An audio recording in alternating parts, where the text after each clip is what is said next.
Amen po. Kumusta na po kayo mga minamahal na kapatid? Mabuti po, Praise Sister B. God. Salamat po, Sister Liana.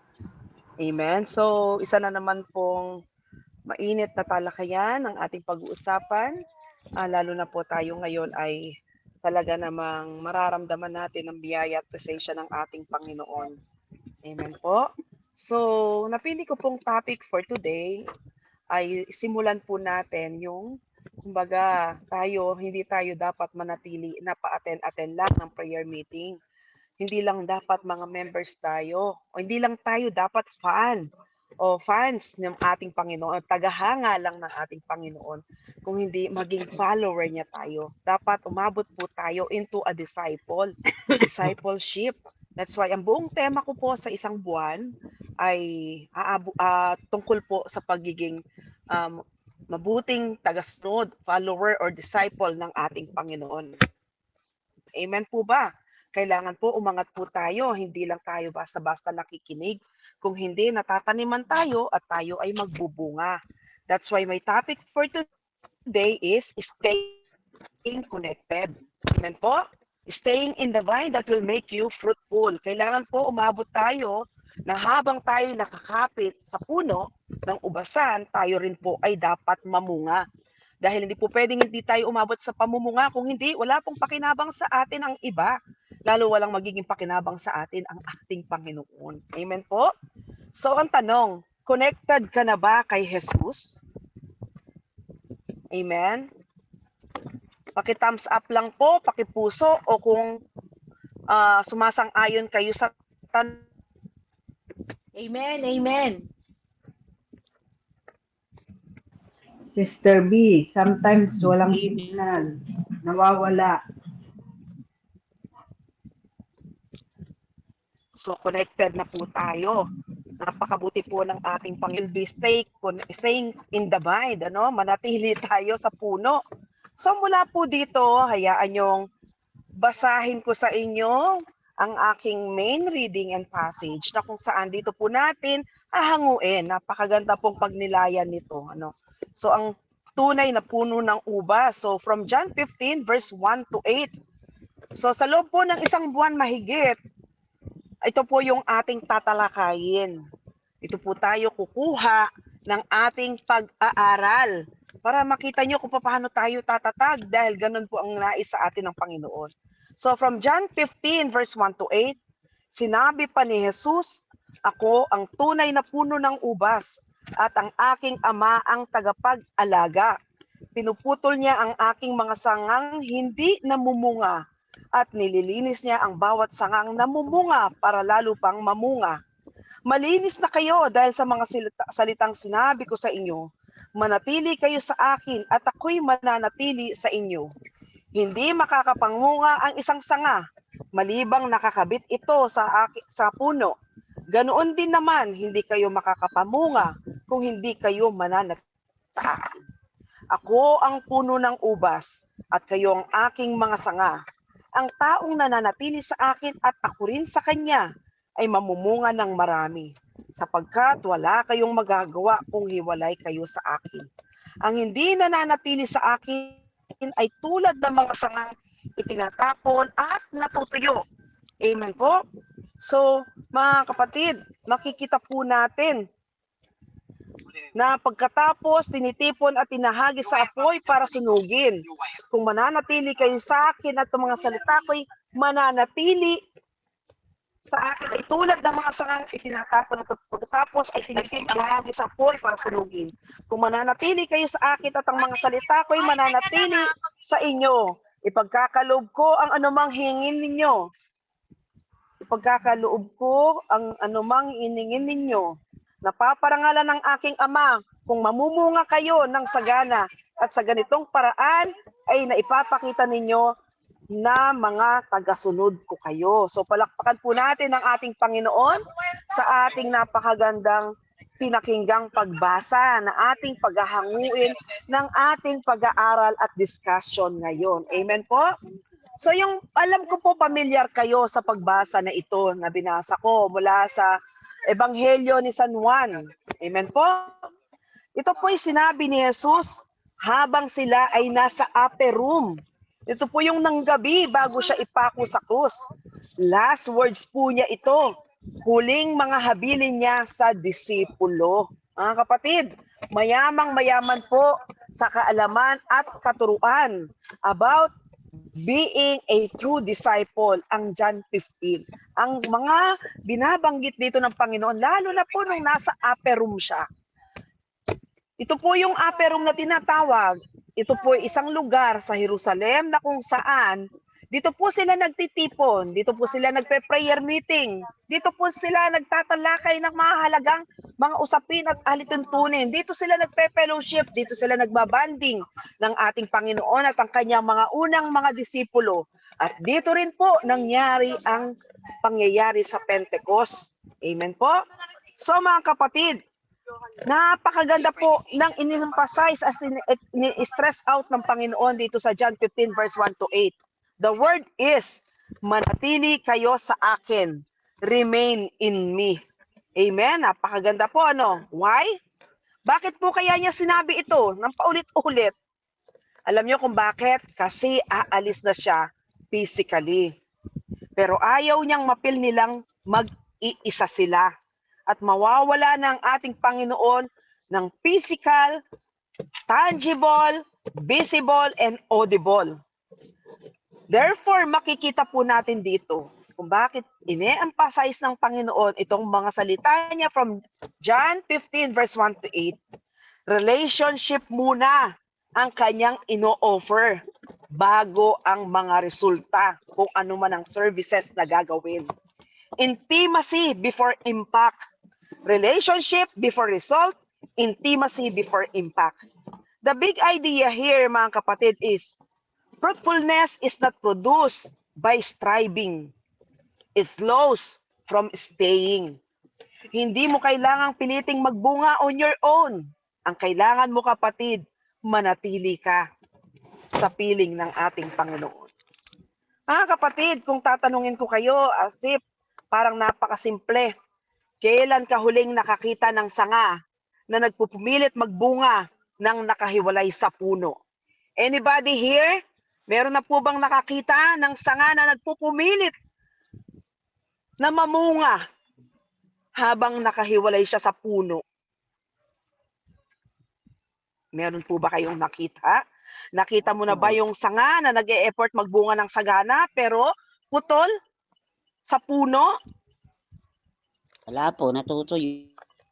Amen. Salamat po. Hindi po mangyayari bukod sa matutuyo, mamamatay po siya. Salamat po, sis. At real talk, ganun tayo minsan sa buhay. Lalo po sa mga ministry at services natin. Amen?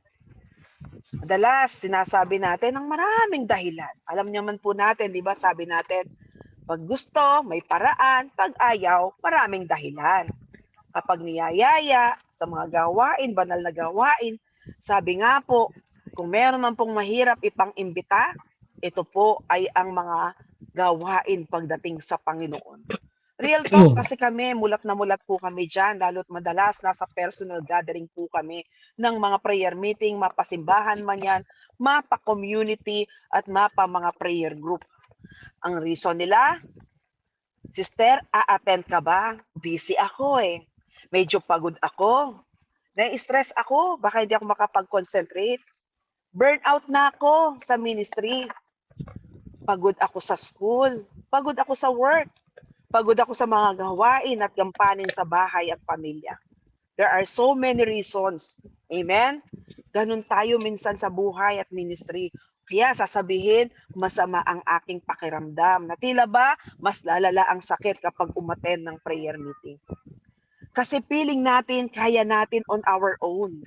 Yung feeling natin, tayo ang kailangang mag-produce ng bunga, ng fruit sa sarili natin. Feeling natin, kahit wala tayong koneksyon, ay kaya natin at bubuti tayo bilang sang tunay na Kristiyano. Feeling natin, kailangang mamunga tayo on our own alone.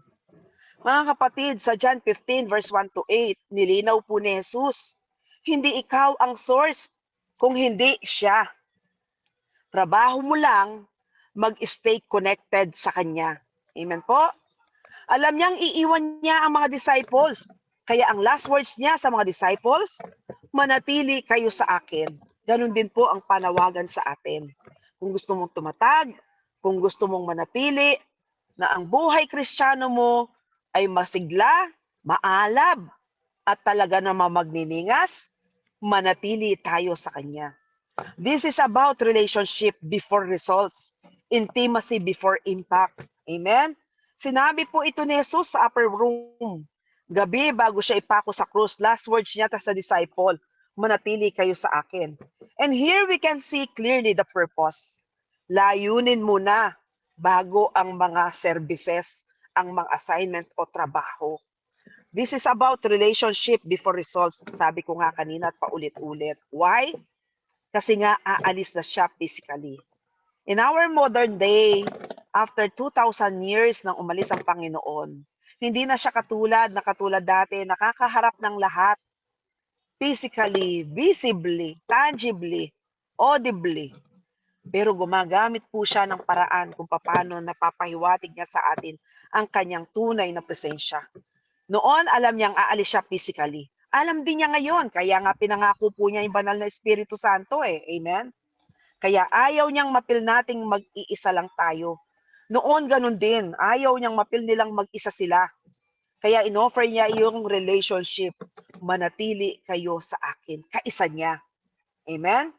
With this, mga kapatid, hayaan yung bigyan ko kayo ng mga ilang hakbang, mga prinsipyo at dapat niyong pakatandaan na wala tayong maipagmamalaki at wala tayong dapat panghawakan on our own.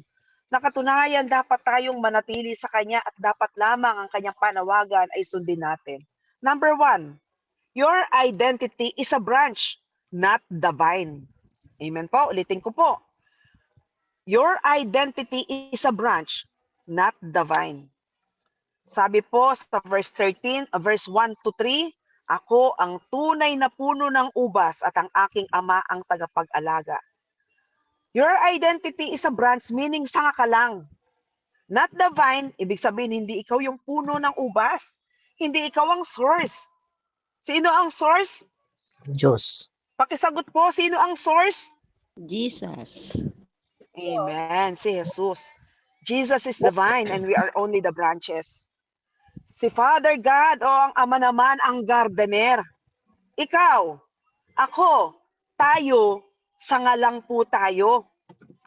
Amen po? So, trabaho po ng sanga na katulad natin, manatili. Hindi mag-produce. Ang pag-produce, trabaho ng vine. Ulitin ko po.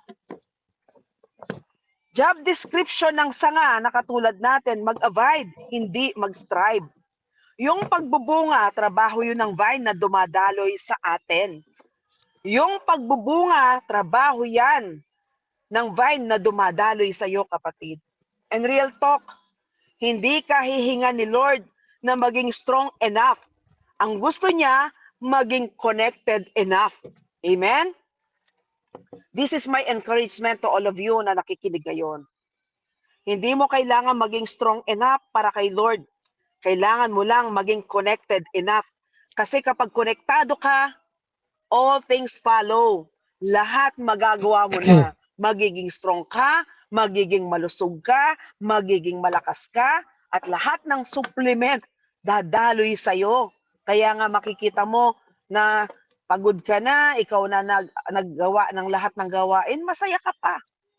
Kasi namumunga ka dahil nasa iyo ang Espiritu. Dumadaloy sa iyong katawan, sa iyong sanga, bilang sanga, no? Dumadaloy sa bawat himaymay mo ang galak. Amen po? At ang lakas. Amen. So, how can we apply that? Tanungin mo ang sarili mo ngayon, kapatid, as a reflection in our life's application. Kumusta ang connection mo ngayon sa Panginoon? Detached ka ba? Nakahiwalay ka ba ngayon o paminsan-minsan? Kumukonekta ka lang ba kapag may kailangan ka?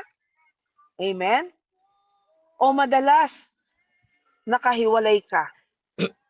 O puro ka na lang production mode? Yung panay goal mo na lang mag-produce? Kapag ganito po at goal mo lang mag-produce, aabutan ka ng pagod. Amen? Kaya makakakita ka na naglilingkod, nagrereklamo. Nakakakita ka naglilingkod, maraming kaaway. Nagiging competitive, ano? Yung mahilig mag-compare ng sarili. Mahilig magmagaling at magyabang.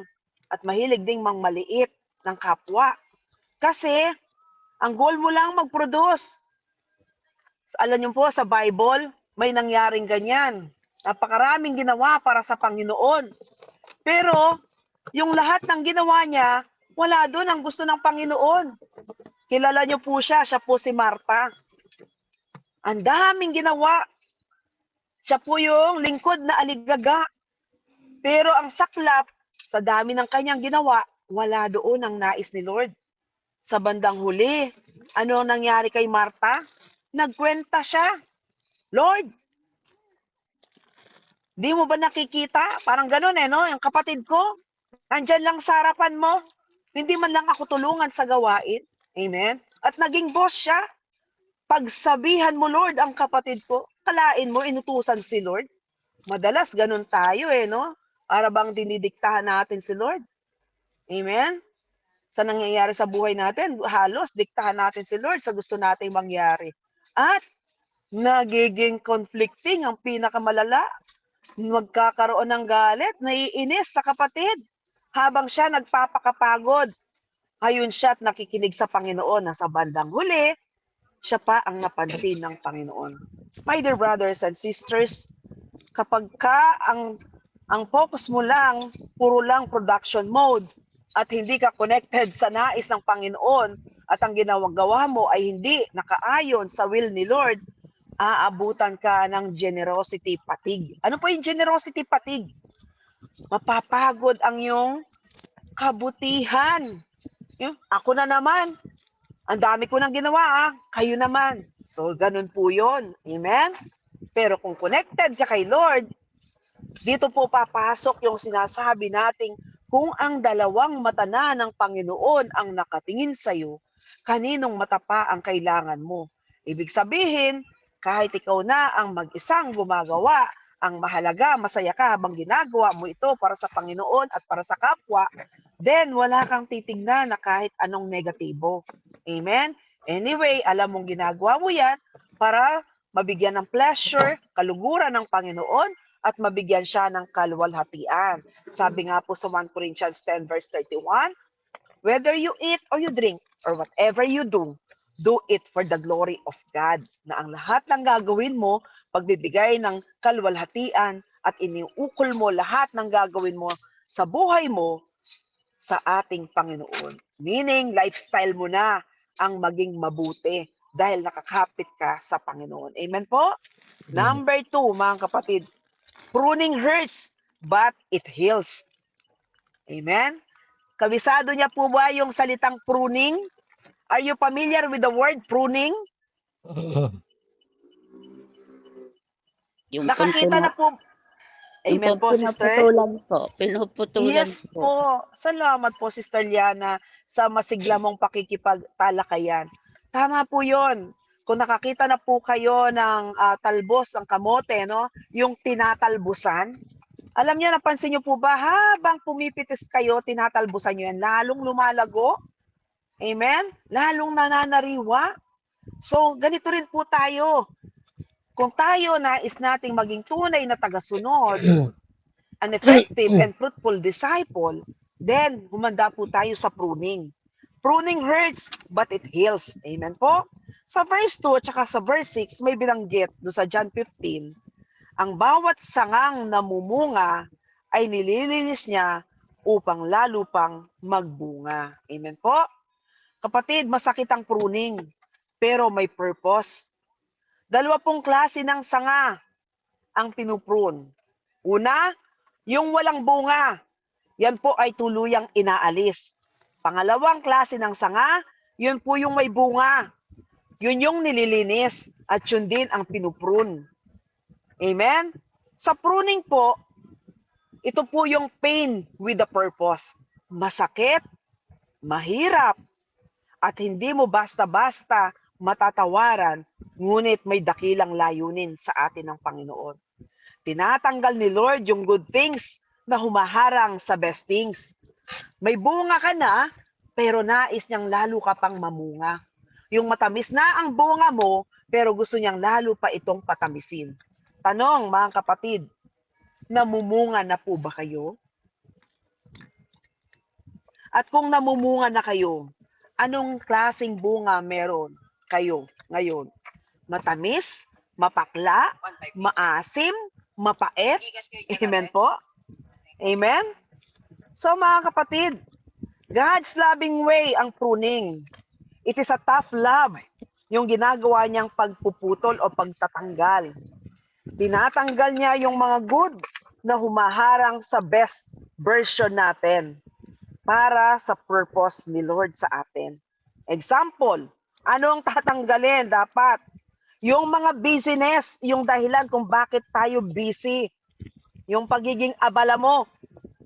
Yung mga distractions mo. Yung too much screen time. Yung panay ka social media at cellphone. Yung mga maling barkada o maling tao sa buhay mo. Yung mga unhealthy relationships mo. Yung pride mo. Amen? Yung ego mo. Even minsan yung ministry na hindi mo naman talaga calling. Marami po sa atin nasa ministry pero hindi nila calling ang nandun sila. Kailan mo malalaman na hindi mo calling ang ministry mo? Kapag hindi nagdudulot ng kagalakan sa lahat at nagdudulot ng disunity o disharmony. Kapag walang naidudulot na mabuti. Amen po? Kapag po hindi na nagpo-produce ng mga positive things o positibo. Yun po, hindi mo calling yun. Halimbawa, nasa music ministry ka. Pero nakikita ni Lord dahil sa music, yumayabang ka. May pagkakataon, marami kang makakaaway. Kapatid, come to think of it, boses yan ng Panginoon kapag pinupuna ka. Sometimes yung criticism, dapat nating tignan as constructive criticism.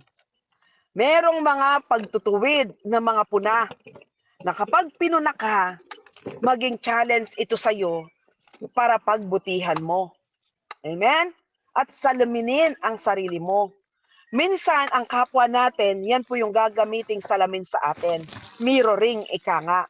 Sila ang magtutuwid sa atin upang mas lalo mong ituwid ang mga hindi nararapat at upang mas maging mabuti kang lingkod. Amen po? So, may encouragement dito sa pruning, mga kapatid. Kung pinuprune ka ngayon, it means may bunga ka.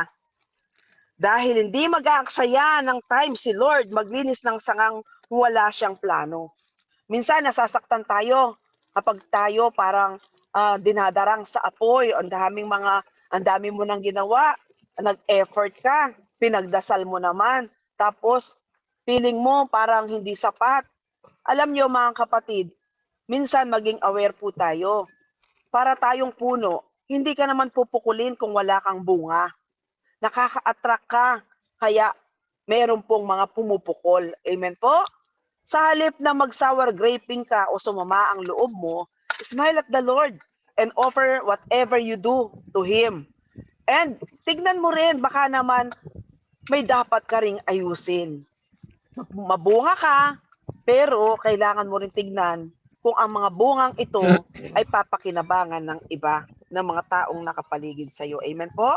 Truth is, kung nililinis ka ngayon kapatid, it means mabunga ka. And the Father only prunes branches He plans to use. So mga kapatid, ano ang dapat nating pagmunihin dito? O i-reflect? O i-apply sa buhay natin dito sa pruning? Ano yung pinapalet go sa iyo ni Lord? Napansin mo para sa sarili mo. Siyempre, mas kilala mo ang sarili mo. Maliban sa Panginoon, ikaw yung pangalawa na nakakakilala sa sarili mo. Ikaw yung may mga alam mong meron ka pang hindi ma-let go. Ikaw yung meron pang itinatago. Ano yung pinapalet go sa iyo ni Lord para lalo kang mamunga? Come to think of it. Amen po? Let us reflect on that. So, pangatlo mga kapatid, abiding is the secret to everything. So verse 4 to 5 and verse 7 to 8, sinasabi po niya, halos isang tema, manatili kayo sa akin, sapagkat kung hiwalay kayo sa akin, ay wala kayong magagawa. Amen po? Mga kapatid, abiding po ang cheat code ng buhay. Manatili.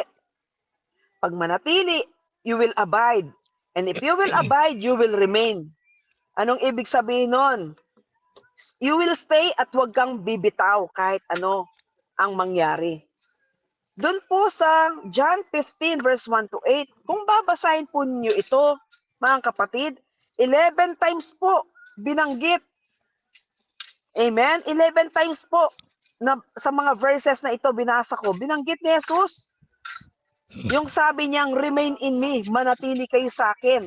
Bakit? Kasi sobrang important ito kay Lord na dapat gawin ding important ito.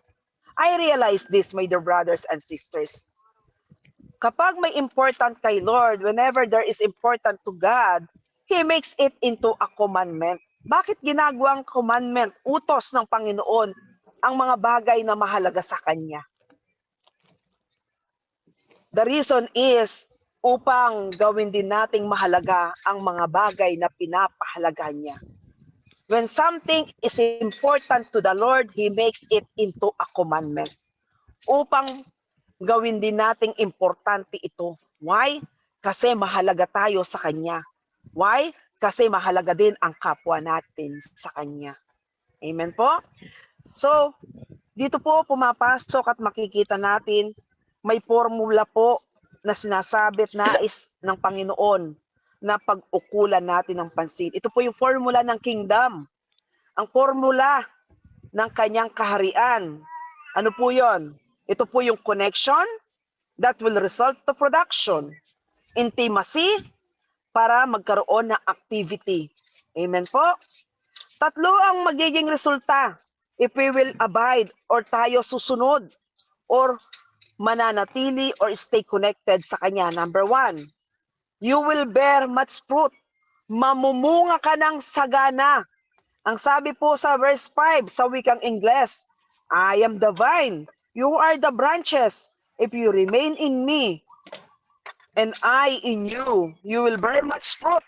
Because apart from me, you can do nothing.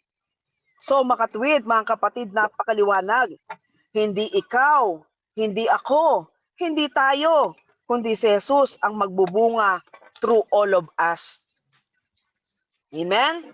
Hindi ikaw ang nagbubunga, kapatid, kung hindi si Jesus sa pamamagitan mo. We are the vessel. Amen po? At ang banal na espiritu niya na habang tayo susundin natin ang kanyang mga salita sa banal na kasulatan, mananatili po siya sa atin. Pangalawa, you can expect for an answered prayer. Sa verse 7, mga kapatid, if you remain in me and my words remain in you, ask whatever you wish and it will be done for you. Ito po yung sinasabi. Mga kapatid, pag naka-align ka kay Lord, align din ang prayers mo sa will niya. Kaya nga, you can expect for an answered prayer. Napakaganda po, no? Kung mananatili kayo sa akin, sabi niya, at ang salita ko mananatili sa inyo, hilingin nyo anuman ang gusto nyo, antindi. The word is whatever o anuman. And it will be done for you. So, may assurance na you can expect for an answered prayer. Pag nakasync ka kay Lord, nakasync din ang prayers mo sa will niya, na ayon sa kanyang kalooban, kaya ipagkakaloob niya. Number 3 po, God sets glory sa lahat, mga kapatid. Sa verse 8, sinabi niya, this is to my Father's glory, that you bear much fruit, showing yourselves to be my disciples. Mga kapatid, the point of fruit is not for fame. Amen? Ang pagbubunga ay di para sa ating kasikatan o pagiging kilala. It is for the Father to be glorified. Hindi para sumikat tayo, kung hindi para makilala ang ating Panginoon. So, mga kapatid, paano tayo dapat mag-abide? Basic lang po. Baka mamaya kanina pa kayo nagtatanong, o paano tayo susunod?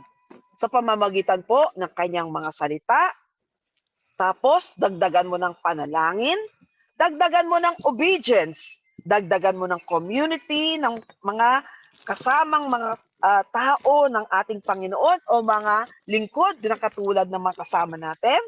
Meaning tayo yun, ang mga nagkakaisa sa pananalig. Yung daily habit natin, not just Sunday, o hindi lang po tuwing linggo o tuwing prayer meeting natin. Amen po? Ganun po tayo dapat mag-abide, basic lang.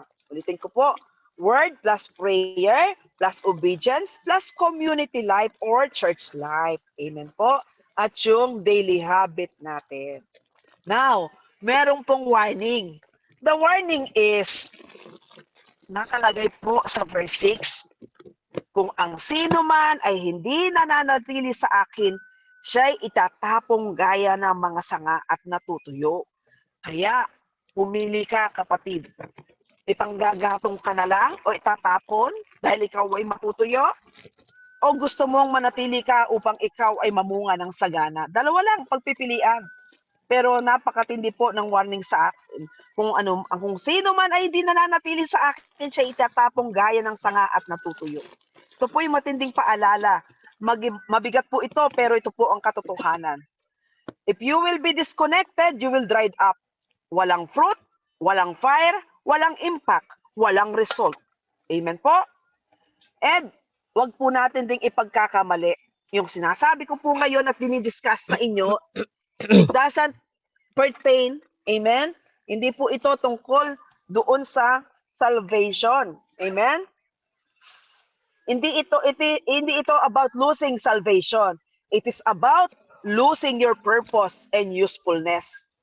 Sayang po kung tinawag ka para mamunga, pero pinili mong mabuhay na independent o kaya disconnected kay Lord. Wala kang magiging bunga, walang buhay, walang impact, walang result. Ulitin ko po, hindi ito about losing salvation. It is about losing usefulness. Amen? Dahil sayang po kung tinawag na tayo ni Lord, katulad ngayon na nandirito tayo, kung hindi tayo aabot na maging disipulo niya na mamumunga, pero pinipili mong mabuhay na malayo at hiwalay sa Kanya. This is my calling at final challenge sa inyo. Yung test of true discipleship. Proof na disipulo ka na talaga. Pwede mong tanungin ang sarili mo ngayon. God is not looking for our perfect attendance, not on our busy schedule, but He is looking for the fruit. Aanin mo naman na wala kang absent, pero ang sagwa pa rin ng ugali mo, ang yabang mo, nang mamaliit ka, tapos ang damot mo pa, sarado ang puso't isipan mo. Kapatid, God is not looking for perfect attendance. Not for busy schedule na napakarami mong ginagawa. Amen? Not attendance, not activity, but fruit. Amen?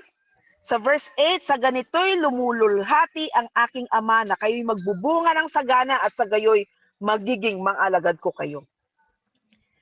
Amen po? So with this, let me give you the call to respond. Ito po yung pwede natin gawin as we respond. First, surrender and admit na meron tayong lahat kahinaan. Pwede mo sabihin, Lord, sorry po, inaamin ko. Madalas akong nagpo-produce na hindi naman connected sa iyo. Kaya nagiging mayabang at ego, ang laki na ng ego ko. Pangalawa, submit to pruning. Meaning, allow the Lord to prune you. Sabihin mo, sige Lord, handa na ako sa buhay na kung saan mo ako tinatalaga, kung saan mo ako gustong dalhin. Amen? Kung ano ang hindi nakakatulong o hindi helpful, alisin mo po, Lord. Masakit man, Lord, pero I submit to your pruning. Amen po? At isa pa, the call to respond, stay connected and abide. Sabihin mo sa Kanya, teach me to abide daily, hindi lang pag may kailangan ako, Lord. Turuan mo ako manatili at sumunod sa iyo sa lahat ng araw ng buhay ko, hindi lang kapag may need ako. Amen? And lastly, my dear brothers and sisters, stop striving to produce. Rather, start staying to receive. Because a connected branch will always bear fruit. Stop trying to produce. Start learning to abide. Kasi ang sangang connected, siguradong magbubunga ng sagana. Amen po? So with this, mga kapatid, tinatapos ko po ang ating unang pagtalakay about our discipleship. Amen po? So, nais ko pong hingin na ipikit natin ang ating mga mata, damahin ang presensya ng ating Panginoon, sa ngalan ng Ama, ng Anak at ng Diyos Espiritu Santo. Amen.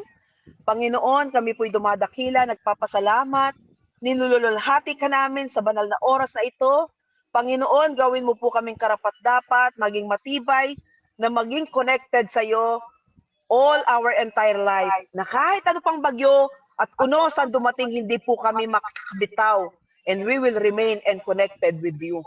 Tulungan mo po kaming mamunga sa pamamagitan mo, Panginoong Yesus, because you are the true source. Dumaloy ka sa bawat himaymay ng aming pagkatao. Hugasan mo po kami ng kamahal-mahalan ng dugo. Nang sa gayon, Panginoon, wala na pong makakapagpigil sa pamamunga namin. Bagkus, dahil nananatili po kaming nananatili sa iyo, we will abide and we will remain in you. Truly, we will be fruitful. A fruitful disciple of yours and followers of you, Lord. This we claim in the mighty name of our Lord Jesus Christ, who lives and reigns forever and ever. Amen. Glory be to the Father, to the Son, and to the Holy Spirit. As it As it was was in the beginning, is is now and ever shall be, world without end. Amen. Amen. So mapagpalang araw po sa ating lahat, mga kapatid. Amen. Amen. Glory to God. Sister V, may oras ka pa po ba? Yes po, on the way lang po, may mission lang po. Nasa sasakyan po ako habang nagtutok, mga kapatid. Okay po. Mga 2 to 3 lang po. na May magtatanong po ba kay Sister V? Sige po. Hello po Hello mga po mga kapatid. kapatid. Mauna ako, Ate Violeta. Sige po, Brother Melvin. Hello, Ate B. Yes, Brother Melvin, hello. Good afternoon. Good Habang ako'y afternoon. nagwawalis, talagang linis na linis po yung inawalisan ko habang nakikinig. Ano yun, yung mga tuyong sanga o yung mga tuyong dahon at bunga? Hindi lang mga tuyong dahon, pati mga buhangin talagang nadadala sa bawat Amen, letra. amen. Natin mapakinggan. Anyway, yung po nga, napapais mo kanina, kaya sabi ko, sobrang linis na. Sabi ko, parang napansin ko, parang nakakalimang walis lang ako, hindi ako umaalis. Alam niyo yung connected dito sa Ebanghelyo ngayon, at napagninilayan po habang nakikinig sa iyo, yung imposible, imposible na walang imposible. Yan, imposible na walang imposible. Kasi yung patungkol sa sa mga plano, minsan nagpaplano tayo, nasa sarili lang natin plano. Kaya minsan nagiging imposible ito. Pero kapag pinaubaya na pala talaga natin ang lahat ng gawain, lalo na sa communities, kapag hinayaan na lang natin gumalaw. So doon nagiging walang imposible sa Diyos. Actually po yung yung naging witnessing ko at naging nasaksihan ko na napakahirap para maging disipulo. Yang hamon ninyo sa amin. Napakahirap maging disipulo na harapin yung mga tao o mga grupo na hindi katanggap. Ito yung pinakamabigat na gusto mo lang naman na makinig, maglingkod sa Diyos, gumawa at magpatuloy. Pero napakahirap yung bago ka palang makapasok, doon na yung sarili na magkakaroon ka ng doubt, confusion. Tapos yung babalikan ka ng sarili mo na hindi mo naman kaya Araw gano'n yung mangungusap sa sarili, hindi mo naman kaya At saka maraming magagalit sa iyo doon. Maaari doon ka na lang sa mga tanggap ka. Yan ang napakahirap na nasaksihan ko doon sa unang hakbang. Ito nga, si San Pablo nga sabi nga niya utos ng Espiritu Santo yung naririnig niya.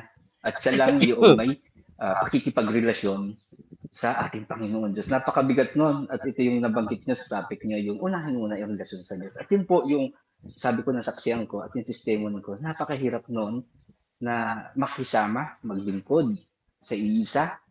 At ito naman, bagkus na may commission admission naman nga na tawag, may mga nakalaan sa mga mainstream na ito. Pero napakahirap. Yung unang pasok at unang pagsunod, unang pagkakabang sa ating Panginoon. Doon po pungusin at pupungusin yung pride at yung bago ka magyabang, pupungusin na agad yun Amen. para hindi ka na magyabang. Yun po, Ate B, ang aking Hallelujah. testimony at nasaksihan at sa pakikinig sa inyo today. Thank you po. Amen. Very true po, Kuya Melvin, totoo po yan. Kaya maraming gagawin sa atin ng Panginoon. Minsan nasakit, pero yun din po tayo mapapanuto. Amen po. Purihin po ang Diyos. Maraming salamat. Sir B, ako po, Sige po. magtatanong lang. Yes po, Sister Liana. Tatanong ko lang po kung yung nangyari po sa akin ay para pong isang way of pruning po. Ang amin pong pamilya, meron pong gap. Lumala po. Yung pong bahay na tinitirahan ko, dati po, hindi po ako aling umalis doon dahil magagalit yung akin pong younger brother. Ngayon po, may nangyari, mas lumala po ang sitwasyon, pinarentahan po nila yun. Masakit po sa akin yun dahil 19 years ako nakatira. Ganun po, pero kapatid ko po umalis, yung ate ko nagpunta dyan sa Italy, kailangan po talaga akong umalis. Pero, bagamat masakit po, year po ang nakalipas, ako po ikasali na po dito sa Dabar po noon, ay para pong yung akin pong lagi po kung dapat ay na doon, nakakulong, kung ako'y aalis, kailangan ako'y babalik. Para po meron po ako ng pagkakataon, binigyan po siguro ako talaga ng pagkakataon ni Lord na makaalis po sa bahay na yun. Na sobra pong mahal ko, talagang masakit po sa akin dahil parang yun kay akin ang pakiramdam ko. Ay yung pangyayari pong yun, ako po ay hindi po ari makatira sa bahay ng kapatid kong, sa ibang kapatid ko dahil nga ako po hindi po ba ako ako po lumpo tapos po wala pong pamilya dahil old maid po. 71 years old po. Ngayon po yung pangyayari pong yun, lalo pong lumala ang gap ng pamilya dahil po doon, parang ako po din pinalis, gayong ganyan. Pero hindi naman po. Wala po naman gayong sitwasyon na talaga ako pinalis. Ay talaga po sa Lord na po nagpasya na ako ay makaalis po doon. Ako po, ang ate ko po ay pumunta dyan sa Italy. Ako po ay napursang umuwi po sa kapatid ko sa Bukid, sa Tuwi po. Nung po, parang masakit, isang taong buo. Wala po, niha-niho, wala po talaga. Pero, talaga pong si Lord po ay mabait, mabuti po sa akin. Unti-unti po nahilad po yung sakit sa akin, kapapakinig ko po dyan sa mga experiences. Hanggang sa natutunan ko na po talagang araw-araw mag-attend dyan, na mag-attend po sa dito po. Para pong naging malaya po ako. Pag hindi ko po narito sa Pilipinas, nandito po ako sa kanyang bahay. Pag wala po, na doon po ako sa kapatid ko nasa bukid. Para po nangyari po para pong umalwan po ang pakiramdam ko, nakalaya po ako at parang mas masaya po gayon po. Yun po ba'y klase ng pruning? Yun lang Amen po. po. Naka-classified po yun doon sa sinasabi ko, pruning hurts but it heals. Masakit, may mga pinapabitawan sa atin, may pinapa-let go, dahil may purpose si Lord, kagaya niyan, eto na kayo, pero ito po'y magagaransya ng ating paghilom. Amen, lalaya ka po. So, may mga pamamaraan si Lord sa lahat ng pangyayari sa buhay natin. Kapag binigay mo sa Kanya, makikita mo kung paano siya gagalaw. Kaya Amen po ako'y po. very thankful talaga dito po pagkasama dito at saka very thankful po ako kay Lord sa hindi po niya ako Amen. pinababayaan. Yun lang po. Amen. Sabi nga po niya, Sister Liana, ang bawat sangang namumunga ay nililinis niya upang lalo pang magbunga. Mabuti kang tao, kaya hindi niya pababayaan na hindi kanya magagamit ayon sa purpose niya. May layo minsan sa mga bad connections, sa mga wrong influences, wrong relationship, upang hindi ka na magkasala dahil lalo lang sumasama ang loob mo kapag nakikita mo o na-encounter mo o yung lugar minsan na pakala natin place of refuge pa natin pero hindi, doon lumalantad yung mga negatibong bagay, talagang pinapaiwan na yan ng ating Panginoon. Parang exile from Egypt. Amen po?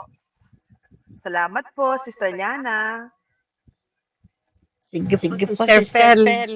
Hanggang Kay Sister Helen na lang po. Sister V, Brother Ed, Sister Arlene, mapagpalang araw po sa inyo. Ano po ang tanong, Sister B? Kanina po sinabi mo po yung Yes, Sister Fel. yung ganon. Sister B, ang tanong direktahan, kapag hindi po ba na nakadarama ng fulfillment, ibig sabihin po ba hindi na yun yung calling na tinatawag sa ibang calling? O ano po masasabi mo doon, Sister B? Yun lang po. Hindi nakakadama ng fulfillment. Ano po? Salamat po, sis. Amen. Pagka gano'n, maaaring ikaw na lang ang nagpo-produce, nasa production mode ka, nasa sarili mo lang. Pero kung ikukolekta mo ang lahat ng gawain mo sa Panginoon, makikita mo naman yun na may mga sacrifices ka, kaya nga sacrificial ang mga ginagawa natin, di ba? If you want to follow me, deny yourself, carry your cross, then follow me. Meron kasi na pwedeng spiritually, na-drain ka na, yun yung sasabihin natin, hindi mo na calling yan. Kung sumasama na ugali mo doon, kung ang mas nakikita mo, negatibo, abay, pwede ka na magnilay-nilay. Pwede mong balikan si Lord at itanong mo, Lord, dito mo pa ba ako tinatawag? O baka ako na lang ang may gusto at nasa production mode na lang ako? Ako na lang pala on my own na gusto ko nagbubunga ang ginagawa ko. Kumbaga, services na lang o activity. Hindi na pala ito ang kalooban mo sa akin. Amen po. So, malalaman natin yon, Sister Fel, kung ang ginagawa mo ba o wala ka ng satisfaction o fulfillment pero nagbubunga naman sa iba na maraming na-encourage at maraming nababago ang buhay. Ganon. Ibig sabihin po, okay lang na magtanong ako. Di ba okay lang naman yun? Ano ba? Ano ba yung okay lang Mas naman yun, di maganda ba? naman po, may kasabihan nga po tayo, ang pagsasabi ng tapat, pagsasama ng maluwat. And the truth will set us free. Hindi pwedeng nagtataguan tayo ng mga saloobin. Mas maganda yon, pinapalaya. Para nang sa ganon, nagkakaliwanagan. Sabi nga, ang mga usapin ay dalhin sa liwanag. Sabi nga, we are the people of the light. And let us not glorify those who speak in darkness. Kasama na po tayo doon. Kapag tayo may mga inisip negatibo towards others, kahit hindi mo yan sinasabi, pero yun ang laman ng puso mo, naturally, sa ayaw mo at sa gusto, balang araw sa kapipigil mo, the mouth will speak what the heart is full of. Kaya minsan parang bulkan na lang nasasabog. Merong ganun no? Kapipigil. Kaya mas maganda, habang hindi pa ganun kalalim, kahit ano pa ang mga katanungan o dapat isabihin, pag-usapan. Dalhin sa liwanag ang dilim. Dalhin sa liwanag ang usapin. Sister B, ang ibig ko po sabihin ganito, ano po. Yung ba parang nakikita ko po na parang,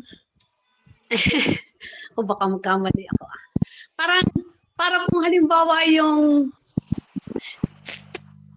maangkin na eksaktong salita, baka magkamali ako Pero ibig ko po sabihin, Sister B, nang hindi po ako nakakakita ng fulfillment, yung po bang halimbawa, may kakayahan naman ako halimbawa po na, hindi po dito sorry po, hindi po dito sa atin, sorry.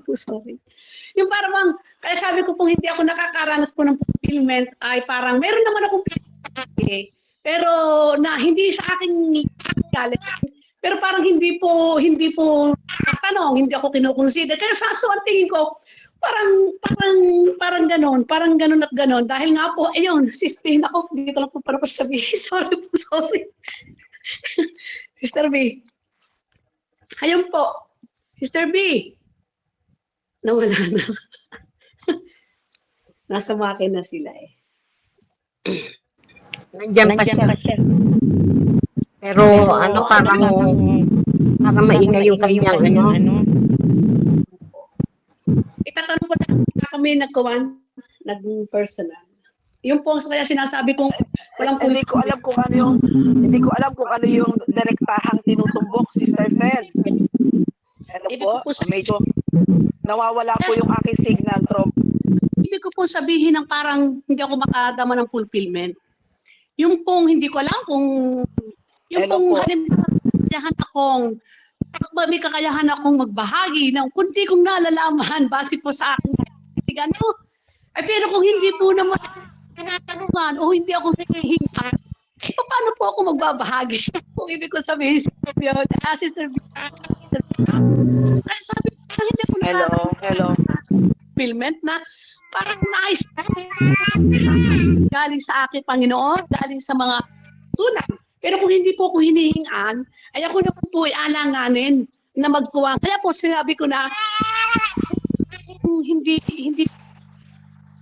na bawa, ako Sister B, pahumaba ng humaba. Pero alam ko naintindihan nyo, sabihin ko may kakayahan ako sa tulong ng Panginoon, maibahagi.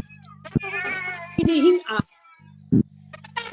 Bigay, Sister B, baka mag-iba pa yung... Ayun po, Amen. Sister B, salamat po. Basta sa lahat po ng ginagawa natin, Sister Fel at sa lahat na nakikinig, kung nasa atin po ang banal na espiritu, siya po ang magiging guide natin. Kaya nga minsan merong pagkakataon na hindi natin mapigilan because it is the Holy Spirit urging us to open our mouth. At malalaman mo kung sa kanya nagmumula. Kasi wisdom yung nalalabas sa bibig mo. Yung fulfillment, mararamdaman mo yan kasi sa kanya magmumula, inspired by His Holy Spirit. Amen po.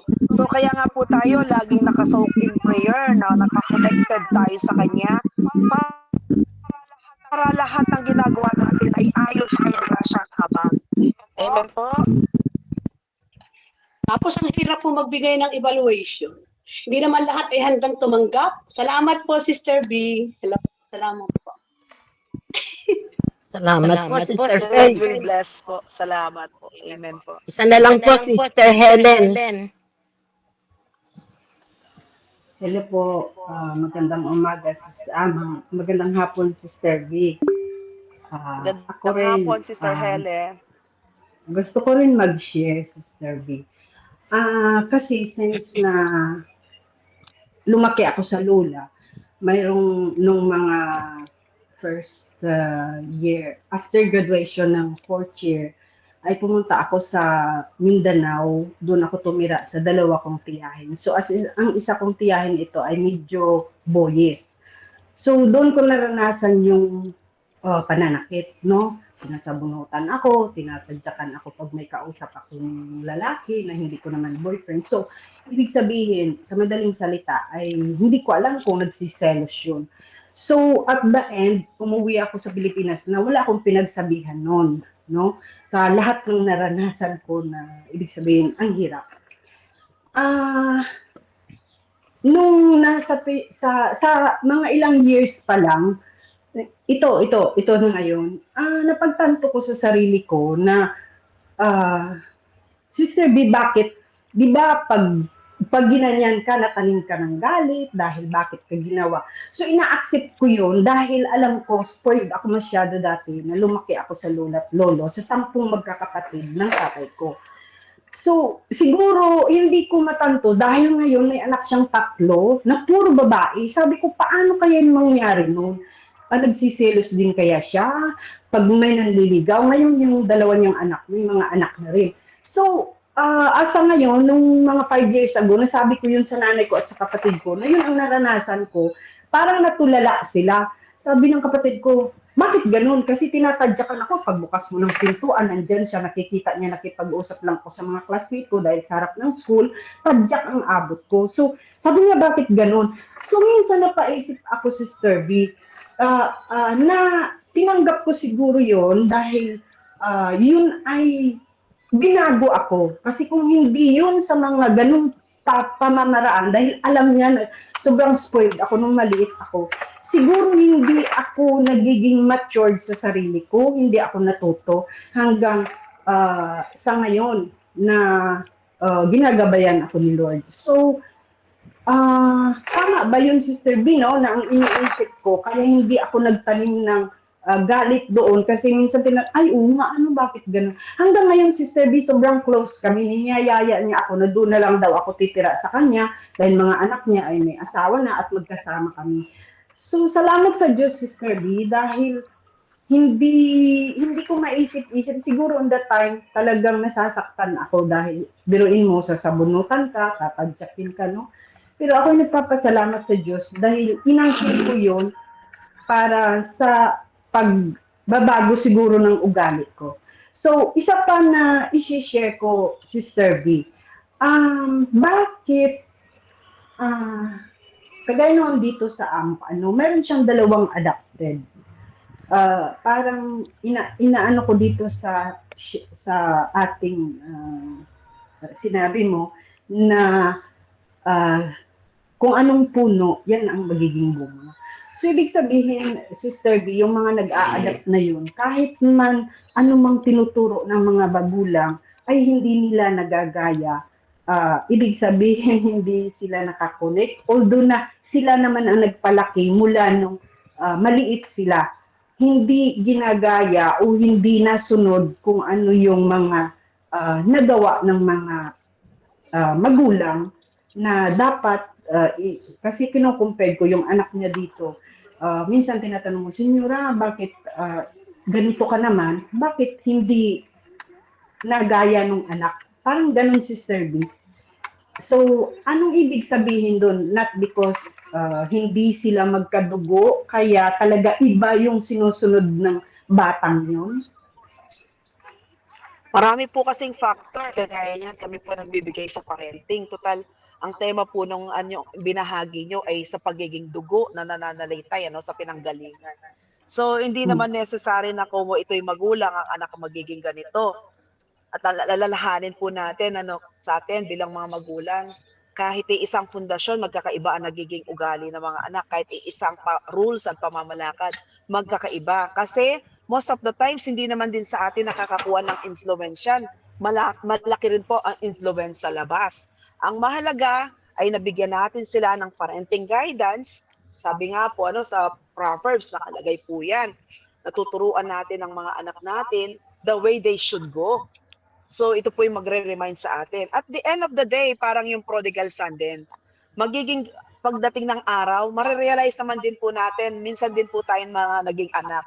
80% na mga sinabi ng mga magulang natin ay 80% din na yun din ang magiging turo natin sa mga anak natin.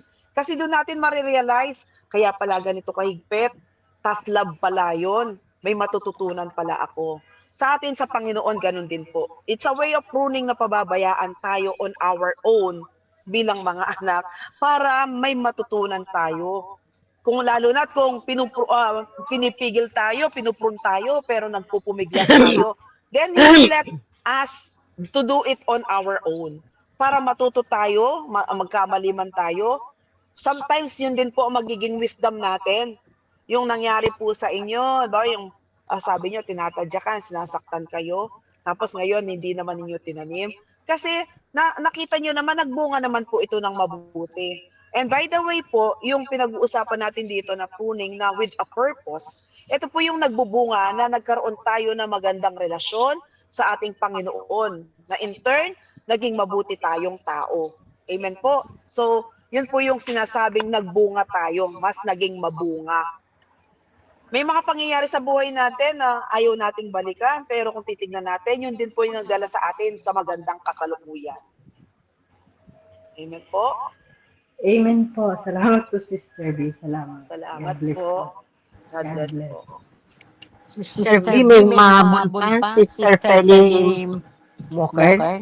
Sige po, sis. Hello, Sister Fel. Ay, magandang hapon po. Magandang hapon po, Sister At sa Fel. ating Panginoon. Amen. Para po sa akin lang ang karanasan, no? Kasi yung linggo, nandun din ako sa Augsburg. Kasi may dumating na isang pare, exorcist, no? Ay siya po nag-deliver ng about sa curse ng family trees, no? Kaya, ang tao pala, sa kaya sinabi ni Sister B, kaya tayo Kristiyano, pag hindi pala tayo'y nagsisi talaga, never and never na tanggapin natin ang banal na Espiritu Santo. Kaya ang pinakamahalaga ngayon sa buong daigdig, kaya nasa akin din sarili, no? Pagsisisi. No? Kaya nung ako'y nagsisi at nagpatawad sa mga tao na nagbigay ng sugat sa aking puso, no? Sinuntog ako. Grabe. 3 months po, nakadugo yung mata ko. Nakautang pa ako sa bangko ng 20,000. No? Dahil ako po ang sa gitna, ako po yung nagtulong kasi kung tayo naman ay mga ginamit ng Panginoon, ng Holy Spirit, kahit na nasaktan sa iyo, tinutulungan mo pa. Kaya ako nasa gitna. Pero alam nyo, nung ako po'y nagpatawad, lahat po ng aking karamdaman, pinagaling ng Panginoon. Nakalaya po ako, at saka, kahit ako po nag-iisa, no? At sinabi ng Lord, gagawin mo ito. Makinig man o maniwala man o hindi, mayroon po ako joy, no? The spirit of joy, ito po ang pinakamalaga. Kaya palagi ako mag-isa, kahit masaya, kahit isa masaya, sa daan, kung saan man ako ay papunta ng Panginoon, naranasan ko na the spirit of joy. Ito po ang pinakamahalaga sa buhay ng tao, na kahit sa gitna ng mga pagsubok, masaya pa rin, maawit pa rin sa Lord, no? Kasi sa isip ko, bakit ako malungkot? Ang Ama ko sa langit, ang lahat, ang may-ari ng buhay at kinabubuhay. Kung ano pa dyan, ibang mga sinasabi o anong ginagawa, sa demonyo na yan, bahala ka. Sabi ko, basta mahal kita, kung hindi mo ako mahal, mahal kita. Kaya na-pray po ako. Praise the Lord, glory to God. Kaya Amen. Praise kailangan God. talaga, Sister B, ang pagsisisi. Kaya kung di daw Amen. pagsisisi, never hindi matanggap the Amen. baptize of the Holy Spirit. Glory to God. Amen. Salamat Glory. po. Salamat po, Sister Hallelujah. Kael. Hallelujah. Salamat po mga kapatid. Pasalamatan na natin ang ating kapatid na Sister V. Maraming salamat po sa inyo. God bless po. At take care po sa pagbabiyahe. Bye-bye po, Sister V. Okay po mga kapatid. Sino pa po ang mag-share?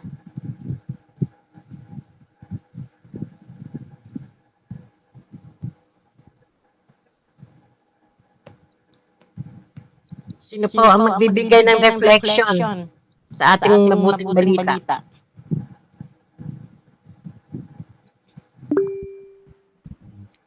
Sister Rose Jean. Sige po, Sister Rose Jean.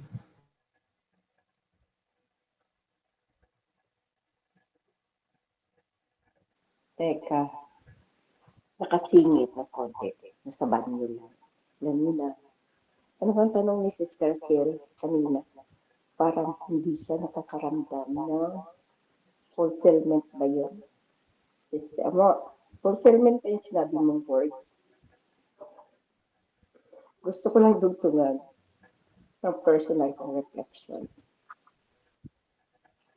Para sa akin, once na may nagtiwala sa iyo, regardless kung anong kakayahan natin, nandun na yung ibinibigay mo yung best mo. Pero once na ikaw ang nagtiwala sa kapwa, ano man ang kakayanan niya, kulang, sobra, or sapat, bilang tayo na nagtitipid ay nagkakaroon tayo ng fulfillment. May dalawang uri ng criticism, which is the constructive and the destructive one. Nowadays, in my own